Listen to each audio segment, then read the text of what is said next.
اب آ جائیے دوسری چیز کی طرف جو ہے وضو. تو پہلی حدیث صحیح بخاری اور مسلم کی متفق علیہ حدیث کہ آپ صلی اللہ علیہ وسلم نے فرمایا کہ جو شخص اچھی طرح وضو کرے اور اپنے اعضاء کو صحیح طریقے سے دھوئے تو اللہ تبارک و تعالیٰ اس کے جسم سے سارے گناہوں کو نکال دیتا ہے، حتیٰ کہ اس کے ناخنوں کے گناہ بھی جو ہے وہ بھی نکل جاتے ہیں. الحمدللہ.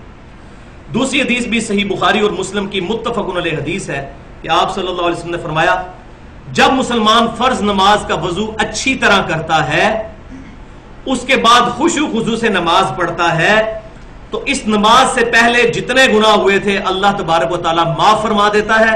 اور صحیح مسلم کے الفاظ آگے یہ ہے کہ بشرطے کہ اس دوران کبیرہ گناہ نہ کیے ہوں. کبیرہ گناہ نیک اعمال سے معاف نہیں ہوتے، وہ توبہ سے معاف ہوتے ہیں. تو یہ کہا جاتا ہے نا جو وضو کرنے سے یا نماز پڑھنے سے گناہ معاف ہو جاتے ہیں، اس سے مراد چھوٹے گناہ ہیں. آٹومیٹیکلی وداؤٹ توبہ کے چھوٹے گناہ معاف ہو جاتے ہیں، لیکن بڑے گناہ جو ہیں کبیرہ گناہ، اب یہ ہماری بدقسمتی ہے کہ اکثر گناہ کبیرہ ہی ہیں. جھوٹ، چغلی، غیبت، گالی گلوچ، ماں باپ کی نافرمانی، اکثر گناہ جو ہیں وہ کبیرہ ہی ہیں. تیسری حدیث صحیح بخاری اور مسلم کی متفق علیہ حدیث ہے کہ آپ صلی اللہ علیہ وسلم نے فرمایا کہ میری امت کے لوگ جب قیامت والے دن بلائے جائیں گے تو ان کے چہرے، پیشانی اور یہ ہاتھ چمک رہے ہوں گے ان کے اعضائے وضو کی وجہ سے، لہذا تمہیں چاہیے کہ اپنی چمک کو بڑھاؤ. چوتھی حدیث صحیح بخاری اور مسلم کی متفق علیہ حدیث ہے کہ آپ صلی اللہ علیہ وسلم نے فرمایا کہ جب کوئی شخص نیند سے بیدار ہو تو اس کو چاہیے کہ وضو کرنے سے پہلے یا غسل کرنے سے پہلے اپنے ہاتھوں کو دھو لے. اس کو نہیں پتا کہ رات اس نے کہاں پر گزاری، یعنی ہوش میں نہیں ہوتا بندہ رات کے وقت. تو اسی کو فقہ کی ٹرمنالوجی میں مستعمل پانی کا مسئلہ کہا جاتا ہے. کسی شخص نے وضو اور غسل اس پر ضروری ہے نماز کے لیے یا جنابت کے لیے، تو اگر وہ بالٹی میں انگلی ڈال دے گا نا تو سارا پانی مستعمل ہو جائے گا، استعمال شدہ، ناپاک نہیں ہوگا، استعمال شدہ. اس سے اب وضو غسل نہیں اتر سکتا ہے. تو لہذا پہلے ہاتھ دھونے ہیں، اس کے بعد مگے کو ہاتھ ڈال کے اتنا ہی ہاتھ اندر کرنا ہے جتنا دھلایا ہوا ہے. تو یہ مستعمل پانی کا مسئلہ اس حدیث سے ثابت ہوتا ہے.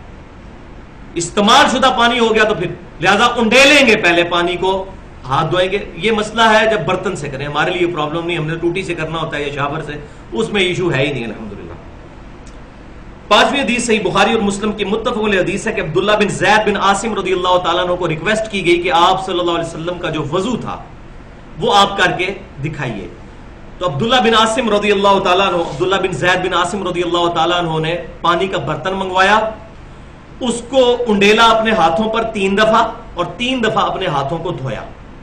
پہلے انڈیلا، اس کے بعد اس برتن میں ہاتھ ڈالے، پھر 3 دفعہ ایک ہی چلو سے کلی اور ناک میں پانی ڈالا، یعنی وہی چلو منہ میں بھی پانی اور ساتھ ہی ناک میں. علیحدہ علیحدہ سے بھی ثابت ہے، لیکن مضبوط روایتیں بخاری مسلم کی یہی کہتی ہیں کہ ایک ہی چلو لینا چاہیے کلی اور ناک کے لیے. یہ بھی ایک امپورٹنٹ مسئلہ ہے جو لوگوں کو نہیں پتا. تو 3 دفعہ انہوں نے ایسا کیا،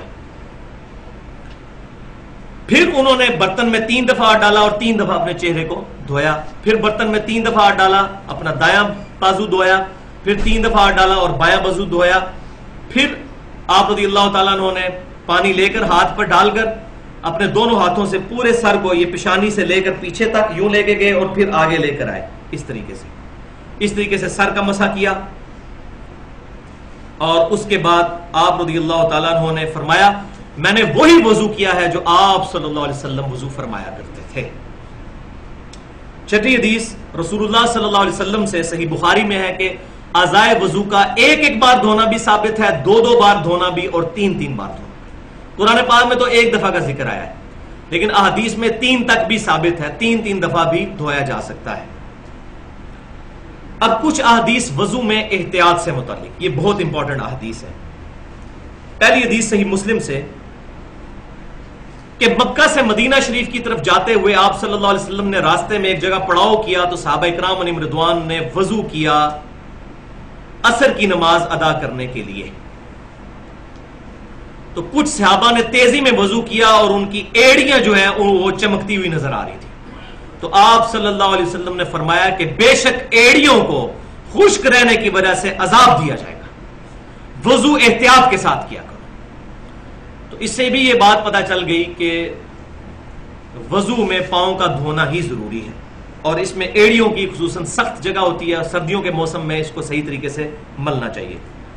دوسری حدیث جامعہ ترمذی اور سنن ابن ماجہ میں ہے کہ آپ صلی اللہ علیہ وسلم نے فرمایا کہ جب کبھی بھی تم وضو کرو تو اپنے ہاتھ اور پاؤں کی انگلیوں کا خلال بھی کرو۔ ہاتھ جب دھوئیں گے تو ہاتھ کی انگلیوں کا خلال کریں گے، اور جب پاؤں دھوئیں گے تو پاؤں کی انگلیوں کا بھی خلال کریں گے۔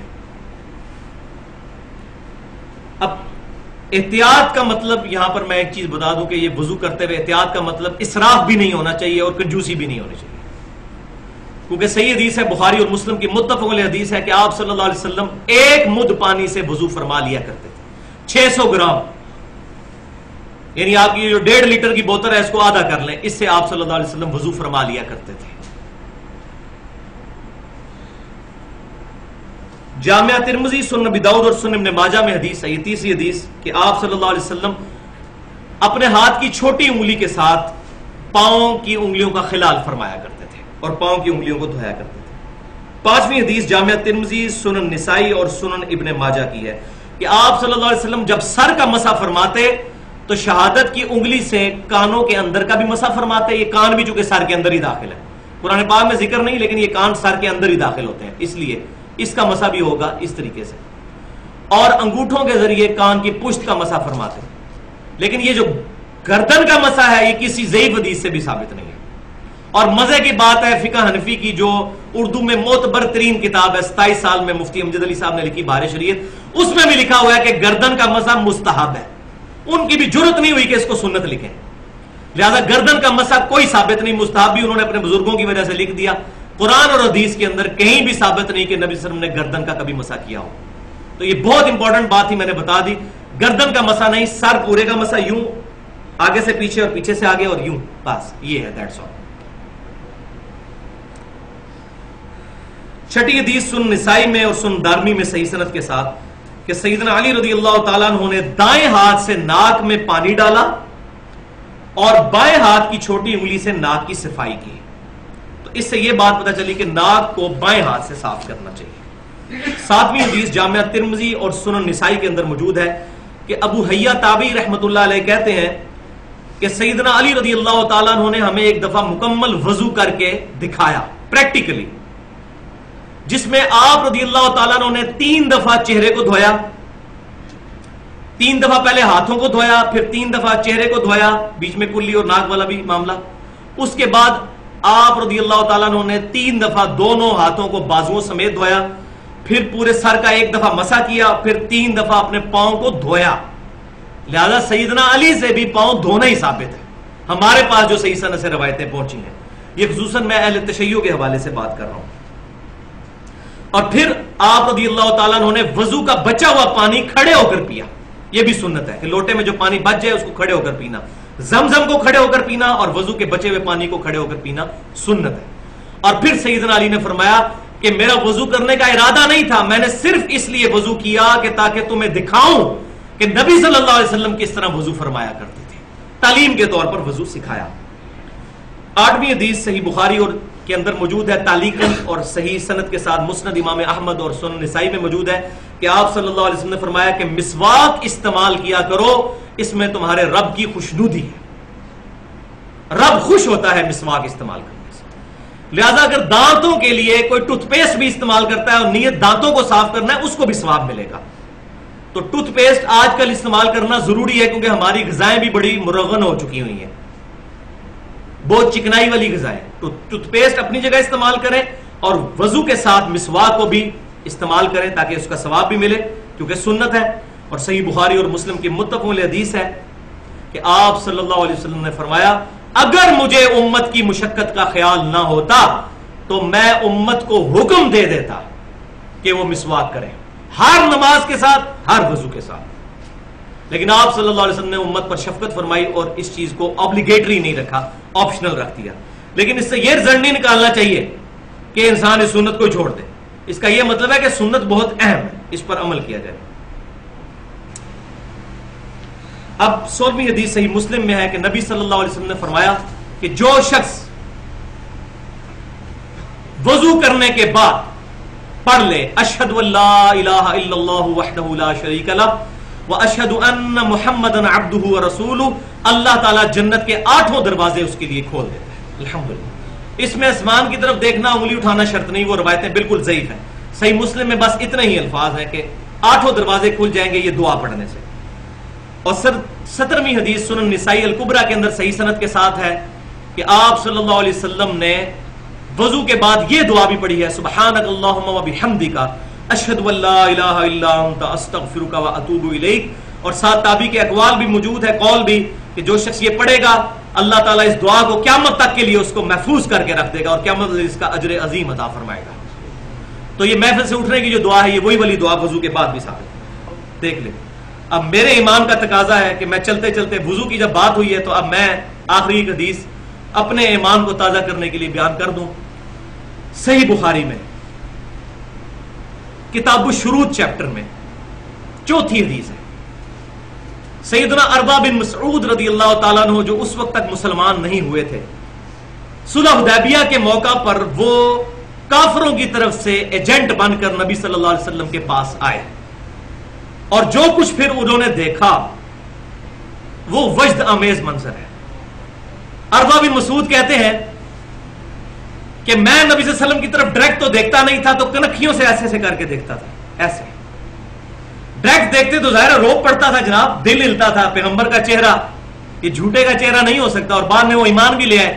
اور صحیح مسلم میں حدیث ہے کہ عیسیٰ بن مریم کی شکل اربا بن مسعود سے ملتی ہے. یہ وہ اربا بن مسعود ہیں جو بعد میں مسلمان بھی ہوئے. پھر عبداللہ بن مسعود کے چھوٹے بھائی، وہ کہتے ہیں کہ میں کنکھیوں سے یوں تھوڑی دیر بعد یوں کر کے دیکھتا تھا. کہتے ہیں اللہ کی قسم میں بڑے بڑے بادشاہوں کے دربار میں گیا، میں نے کسی بھی بادشاہ کی اتنی تعظیم نہیں دیکھی جتنی محمد صلی اللہ علیہ وسلم کے اصحاب محمد صلی اللہ علیہ وسلم کی کرتے ہیں. خدا کی قسم نبی صلی اللہ علیہ وسلم جب وضو فرماتے ہیں تو وہ آپ صلی اللہ علیہ وسلم کے وضو کا پانی نیچے نہیں گرنے دیتے. آپ صلی اللہ علیہ وسلم کا بلغم شریف بھی صحابہ کے ہاتھوں پر آتا ہے، اور اگر کسی صحابی کو نہیں ملتا تو وہ دوسرے کے ہاتھوں سے مل کر اپنے چہرے پر ملتا ہے. اور قریب تھا کہ نبی صلی اللہ علیہ وسلم کا تھوک مبارک حاصل کرنے کے لیے آپس میں لڑ پڑے. اور جب آپ صلی اللہ علیہ وسلم بات کرتے ہیں تو اتنی تعظیم سے سنتے ہیں اور اتنی خاموشی سے کہ گویا پرندے ان کے سروں پر بیٹھے ہوئے ہیں. اور آپ صلی اللہ علیہ وسلم کے روب کی وجہ سے نظریں اٹھا کر آپ صلی اللہ علیہ وسلم کی طرف نہیں دیکھتے. کہتے ہیں میں بڑے بڑے بادشاہوں کے دربار میں گیا لیکن کسی کی ایسی عزت میں نے نہیں دیکھی. لیکن آج وہ بدبخت بھی ہیں کہ جنہوں نے اپنے صوفیاء اور بزرگوں کے بارے میں چیزیں منسوخ کی ہیں، ان کے وضو کا پانی اور جھوٹا پیتے ہیں اور اس کو کمپیئر کرتے ہیں نبی صلی اللہ علیہ وسلم کے ساتھ. ایسے ظالموں کو تو انشاءاللہ قیامت والے دن اللہ تعالیٰ ہی پوچھے گا. سبحانک اللہم و بحمدک اشہد ان لا الہ الا انت استغفرک و اتوب الیک. جو حق بات میں نے کہی اللہ تعالیٰ ہمارے دلوں میں راسخ فرمائے. اگر کوئی غلط بات میرے زبان سے نکل گئی جس بات میں اللہ تعالیٰ ہمارے دل سے محو کر دے. ہمیں کتاب و سنت اجماع کی تعلیمات پر عمل کرنے کی توفیق عطا فرمائے.